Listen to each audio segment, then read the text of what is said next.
Olá, pessoal! Aqui Viviane Carvalho, do Arquiteta de Valor. E aqui nós preparamos engenheiros e arquitetos para atuarem com laudos de avaliação e aumentar seu faturamento ou trabalhar exclusivamente para isso. Mas hoje, conforme prometido, eu vim contar um pouco para vocês de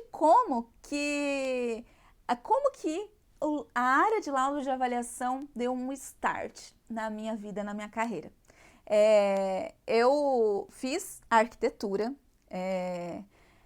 na UEL, Universidade Estadual de Londrina. Eu vim de Assis Chateaubriand, uma cidade bem pequena, e eu me lembro bem que eu achava que ia atuar com outras áreas Eu sempre quis trabalhar por conta própria, mas achava que ia atuar em outras áreas da construção civil. E não conhecia a área de avaliação. Eu sempre gostei muito da criatividade, que eu estou tentando trazer isso um pouco para vocês, assim, com o dinamismo, né, com a didática, mas eu sempre gostei das cores e tudo mais. Então, eu achava que a minha área era projeto, né? Realmente é muito legal fazer projeto, mas eu tive a oportunidade de escolher uma profissão, pela minha mãe batalhando, e tinha que dar certo em todos os sentidos. Eu tinha que me sentir realizada, eu tinha que sentir que eu estava tendo um retorno financeiro, e além disso, eu tinha uma autorresponsabilidade, eu comigo mesma, de poder contribuir também com ela, com as pessoas da minha casa. E além disso, minha irmã viria depois para fazer engenharia civil, que também era o sonho dela, e isso era um efeito dominó, né? Um vai dando certo, o outro vai dando certo, e isso sempre foi muito forte na nossa vida, né? Esse trio, assim, esse apoio. Então, quando minha mãe gerou todo esse apoio para mim, eu sabia que eu precisava colocar o meu esforço no lugar certo. E assim, os laudos de avaliação significam para mim? Eu me formei e fui trabalhar já fazendo projeto e tudo mais, e fui trabalhar também de vendedora decoradora na época na Tokstok.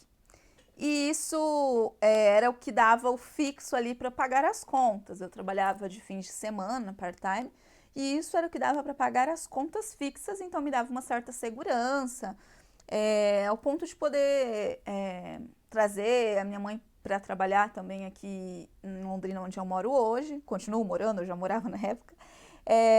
E a minha irmã vir depois e tal, e eu conseguir ao menos me sustentar sozinha para minha mãe contribuir com a minha irmã.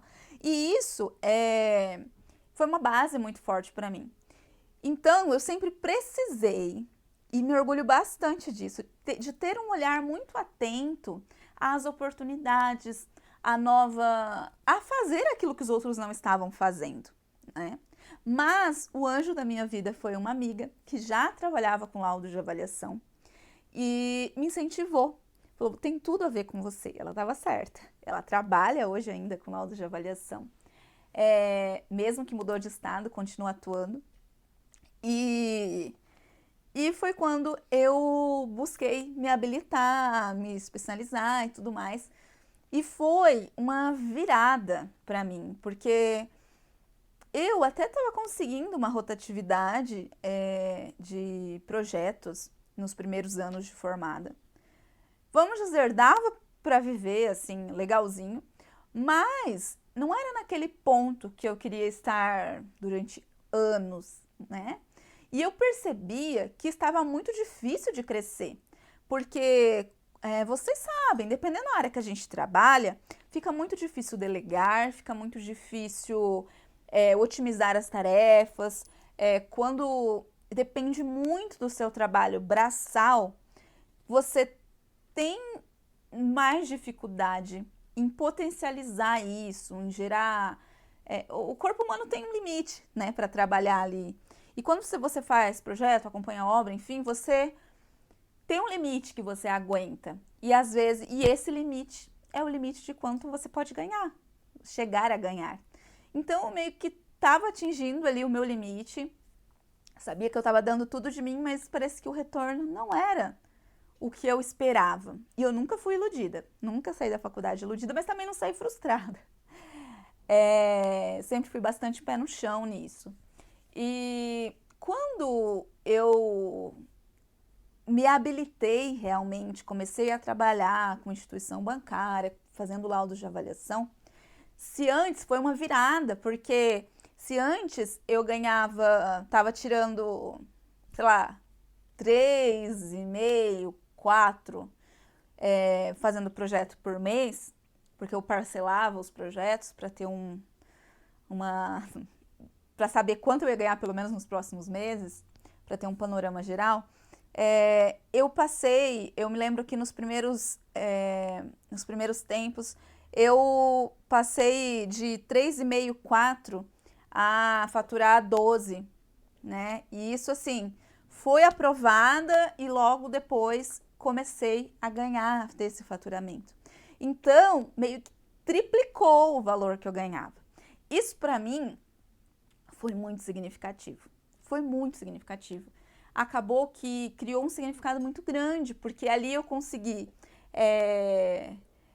Enquanto antes eu estava andando de ônibus, depois eu consegui pagar as parcelas do meu carro. Enquanto antes eu estava morando na casa da minha mãe, eu consegui ter a oportunidade de morar sozinha. Então, assim, muita coisa que a gente não para pensar e altera muito a nossa qualidade de vida.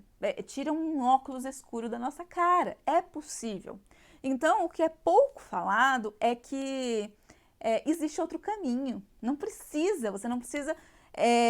muitas pessoas desistem durante o curso de engenharia de arquitetura ou pensam em desistir. Se você já pensou em desistir, me conta, porque desistem por achar que só existem aquelas áreas que são faladas e massacradas. E enquanto não, existem outras áreas para você atuar. E se você aprende laudos de avaliação, que tal crescer e aprender um pouco mais de inspeção? Se você aprende a fazer um laudo simplificado, que dá para aprender o completo, que na verdade o completo é meu foco aqui. Se tem uma metodologia, dá para a gente avançar para outra metodologia, então tem como crescer, né? Vamos assim dizer. Se você entra primeiro para um banco, depois vai para o judicial. Se você entra primeiro no judicial, vai para um banco depois. Se você foi para um banco, vai para outro banco depois. Se você já foi para um banco e para outro banco, por que você não aumenta a quantidade das suas empresas? Que foi isso que eu fiz também. Quando eu vi que eu estava segura ali, já tinha investido, porque eu investi muito nessa área. Isso que o conteúdo que eu estou trazendo para vocês é de bastante valor. Por quê? Porque eu investi muito nessa área. Quando eu entrei, eu não tem como entrar sozinha. Não dá, entende? Por isso que eu bato tanto nessa tecla, não dá. Você não sabe por onde começar. Você pode até ter aprendido em algum lugar a avaliar. Você pode até ter aprendido a mexer no software, tudo mais. Mas você não sabe se posicionar ainda. Você ainda não sabe os cuidados que você deve ter.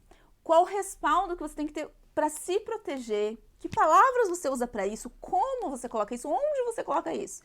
Que tabela você usa? Onde você encontra? Dá para encontrar em algum lugar?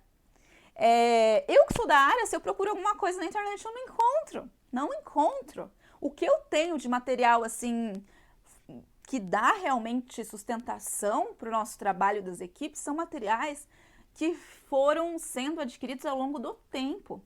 Então, isso é extremamente relevante, porque quando você vai fazer um laudo de avaliação, ele vai ser consistente, tudo mais baseado nesses documentos, na norma de avaliações, mas não é só na norma. Tem tabelas, tem outros métodos que a norma te dá ali como fazer, mas quando você lê, principalmente se for um dos seus primeiros laudos, você não vai entender, porque parece que é grego, sabe? Então, você precisa de um certo apoio. Então, no começo, o que eu fiz? Eu paguei muita assessoria. Paguei assessoria de organização de escritório de laudos, porque na época eu estava acostumada a trabalhar com projeto. Eu paguei assessorias de ajudar a preencher, como é que eu preenchia os laudos, como é que fazia, porque eu queria me sentir preparada para o mercado. Eu paguei assessoria para refinar a qualidade, para me ajudar a refinar a qualidade, meu olhar técnico para os modelos estatísticos. Enfim, muita coisa. Investir tempo, muito tempo fazendo organogramas e tiram aqui, você tem que tirar um papel daqui, você tem que pôr aqui, sabe? Muito tempo nisso. Depois investi em pós, quando eu considerei que foi a hora, porque eu já estava no meio do caminho. Se fosse no começo, eu ia chegar lá e não ia entender nada e, consequentemente, não ia ter um aproveitamento tão bom. E uma pós, em média, você gasta em quase 2 anos cerca de 18 mil reais. Então, é alguma coisa para você fazer quando você já tem condições de ter um aperfeiçoamento e uma retenção do conhecimento maior. E então, para mim, foi uma virada muito grande. Quando eu senti que tinha alcançado aquilo, né, que queria e que estava sendo muito bom para minha vida, embora no começo, se me perguntam, dá para começar sozinho?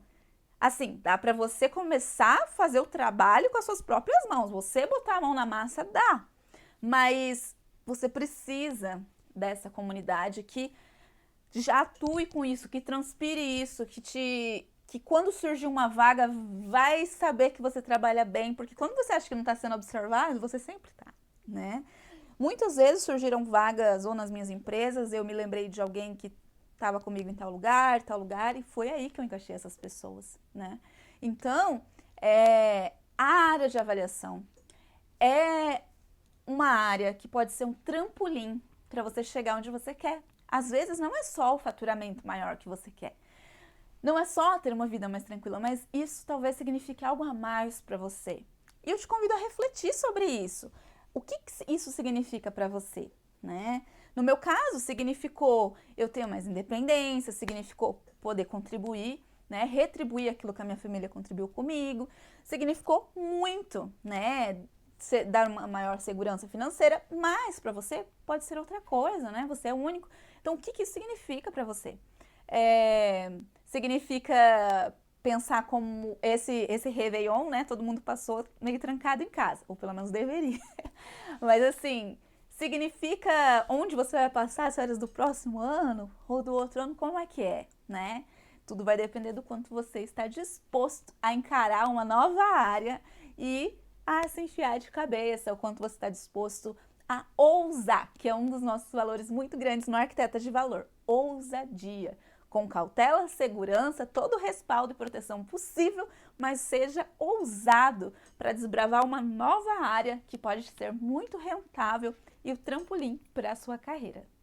E isso que eu cito como sendo a minha história, que dá base para eu estar aqui, é porque eu vejo muito, até hoje mesmo estava comentando a respeito disso, que as pessoas quando estão na faculdade de arquitetura e engenharia civil, e eu falo isso porque eu vivi na pele o que vocês viveram. Tive a minha irmã que viveu também o que vocês viveram. Eu na arquitetura, ela na engenharia, então assim, eu sei bem do que eu tô falando também. Sofri as mesmas coisas. Eu tinha um professor que dizia o seguinte, que no começo da faculdade, a turma de arquitetura ou engenharia começa, ele citava arquitetura, mas cabe também para engenharia. Começa sorridente, colorida, a foto da turma, né, do primeiro ano. Quando vai passando os anos, vai ficando mais cinza. E lá no último ano, a foto tá com todo mundo com cara de cansado. E eu tenho uma teoria que, primeiro que isso é verdade. E ou as pessoas saem da faculdade nessas duas áreas, ou muito entusiasmadas, achando que vai, nossa, poder fazer um prédio redondo. Isso é mais de arquiteto. Assim, eu sou arquiteta, eu sei quais são os nossos sonhos na faculdade. Fazer várias coisas assim, né? Embora isso seja um pouco clichêzão, mas ou saem frustrados. Porque muitas vezes o processo durante a faculdade ou frustra, e se a pessoa não desiste, sai frustrada, ou ela sai entusiasmada e depois descobre que não era bem aquela realidade.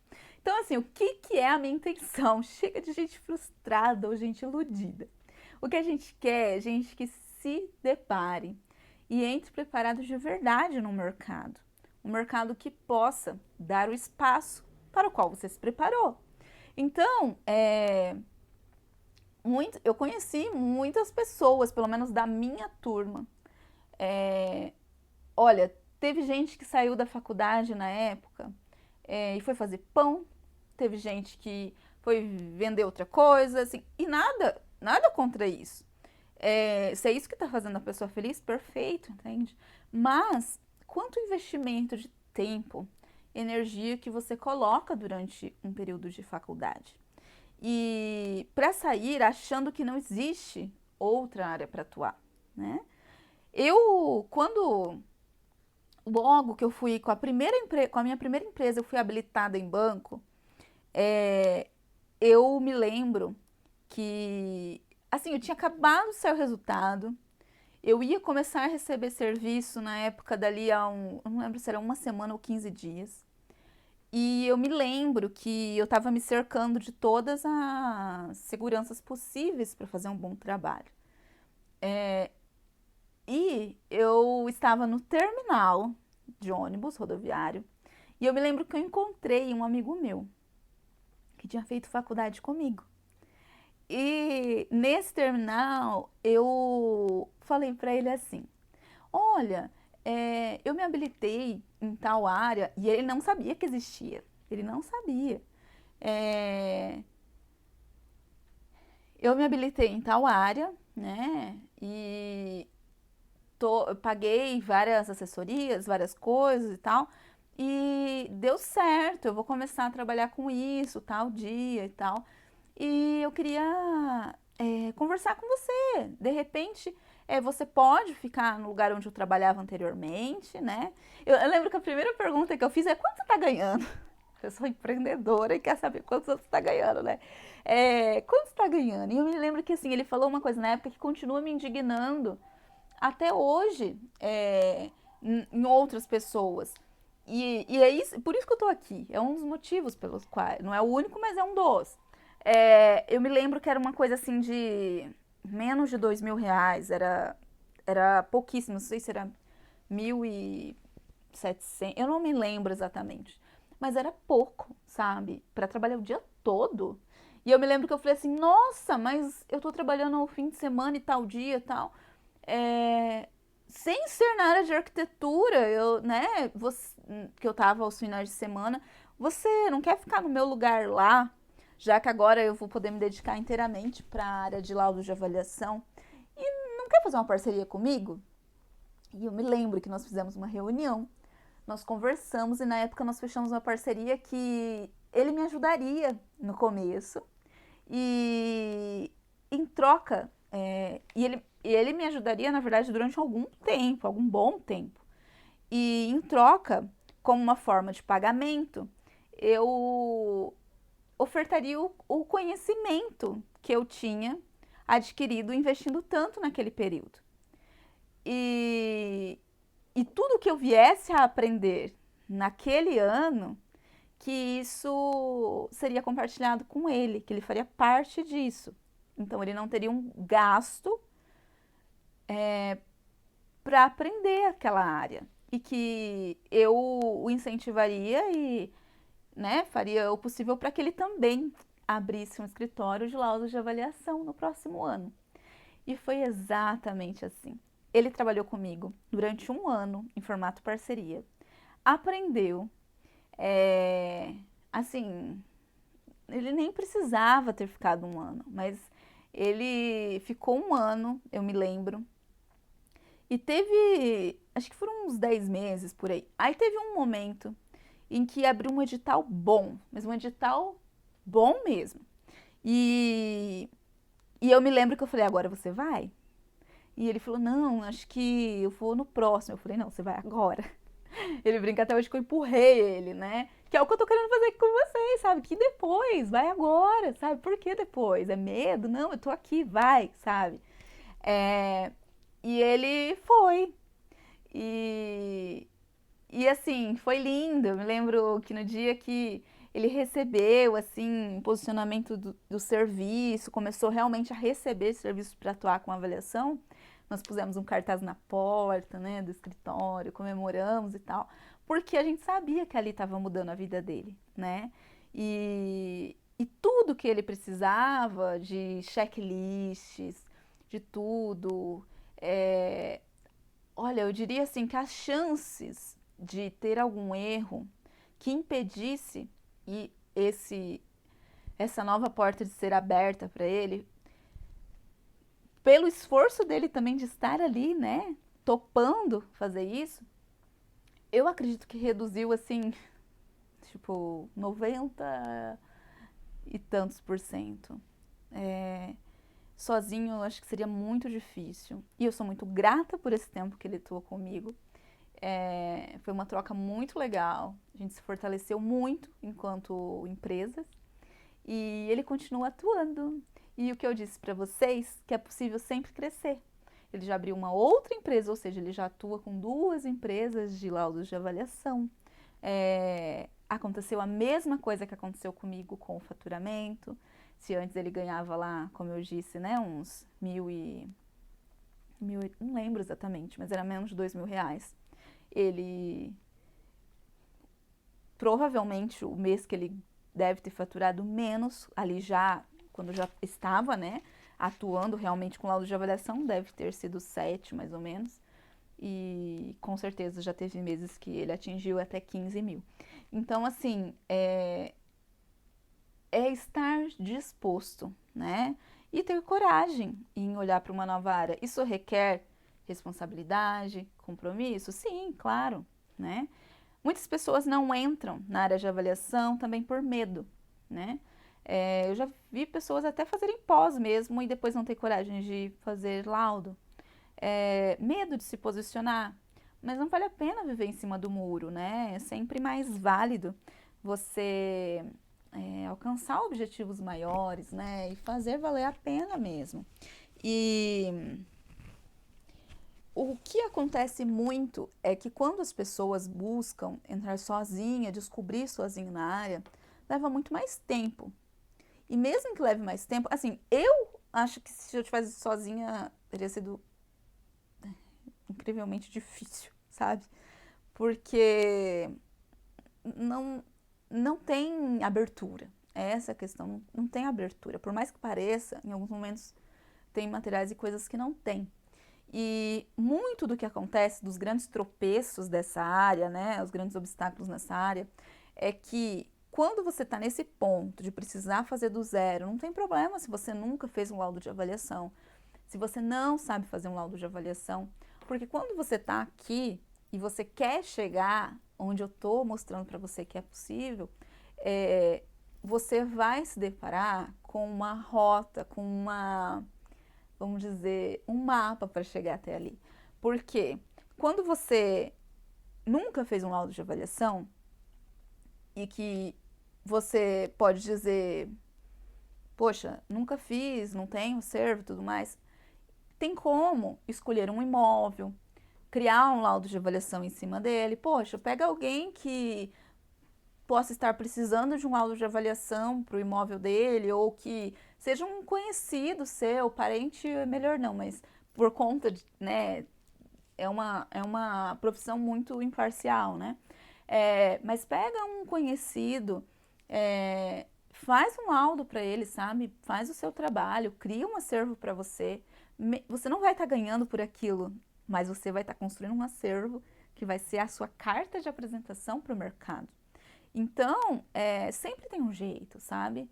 E a minha proposta é que você abra os olhos para essa área, que pode virar aí que você sempre quis virar aí na sua carreira. E, e assim, se você está achando que a sua área está saturada ou algo nesse sentido, você como engenheiro e arquiteto, você tem essa possibilidade de acessar algo que infinitamente menos pessoas estão fazendo e infinitamente menos pessoas estão fazendo com qualidade, com a qualidade que precisa, principalmente em processos judiciais. Muitas vezes você se depara com a outra parte apresentando argumentações técnicas extremamente rasas, sem a habilidade de contestação do que realmente é respaldado na norma de avaliações.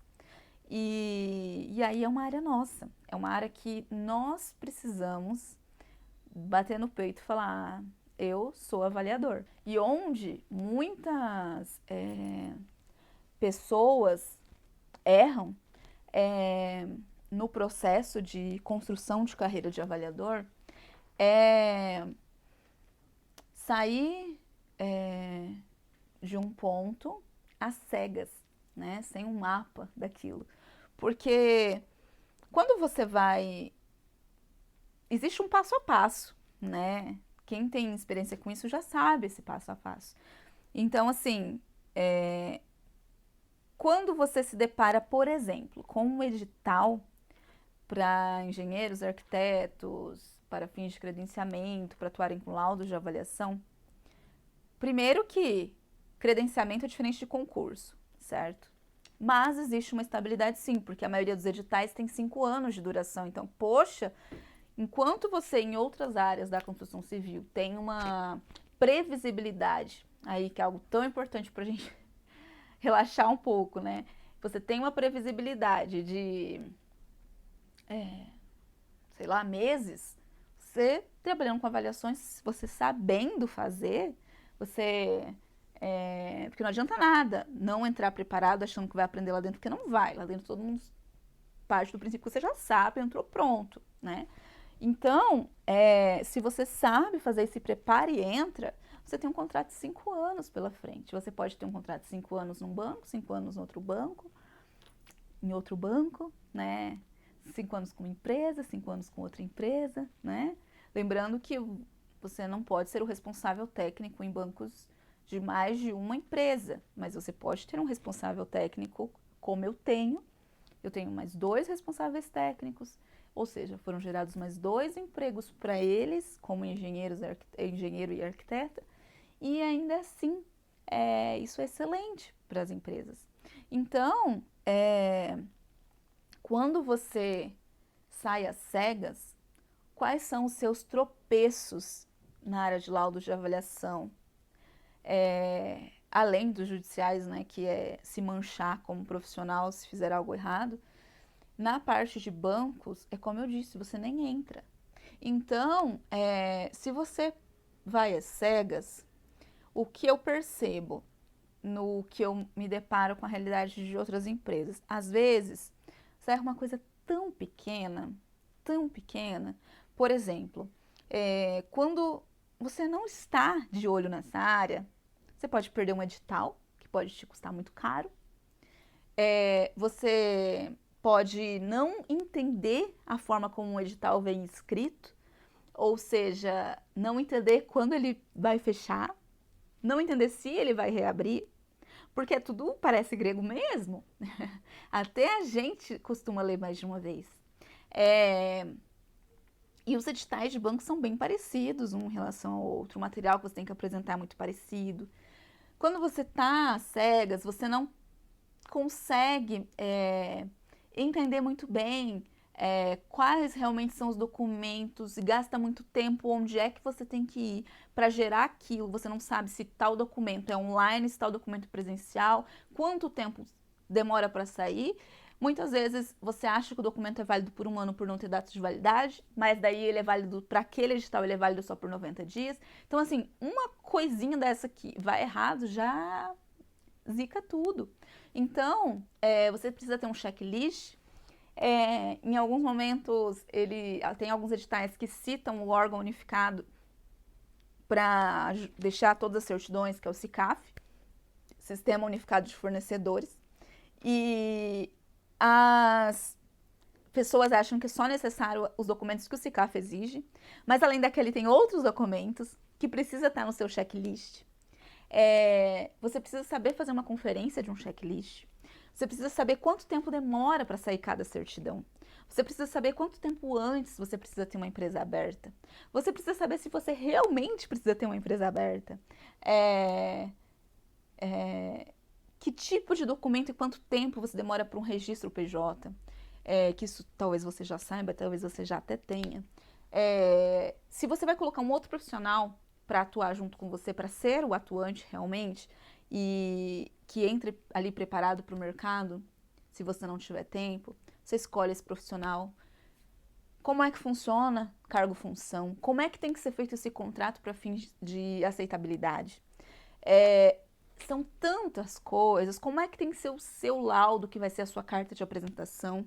Vai ser um ou vai ser dois? Que formato? Que metodologia? Qual é o curso que você tem que fazer para obrigatoriamente entrar naquilo? Quanto tempo antes você tem que fazer? Quanto tempo demora para sair esse certificado? E esse curso, você entra sabendo fazer o laudo no completo, do começo ao fim? Sabe como é que trabalha, como é o preenchimento de laudo para fins judiciais, para banco tal, para Caixa Econômica, para BNDES, para Banco do Brasil, né, e outros particulares. Então, são tantos requisitos que isso demanda um tempo absurdo. Nós já fizemos isso muitas vezes, então a gente consegue ter um checklist, um compilado de documentos, ó, checklist para esse banco, checklist para esse banco, checklist para esse banco. Tica tudo, isso aqui é de responsabilidade do seu contador, isso aqui é de responsabilidade sua, isso aqui é responsabilidade do representante legal, isso aqui demora tanto tempo, se atente a isso, a isso, a isso, a isso, a isso. Né? E o seu trabalho precisa atender isso, isso, isso. É um passo a passo mesmo. É praticamente um GPS de laudo de avaliação para você entrar nesse mercado e faturar mais.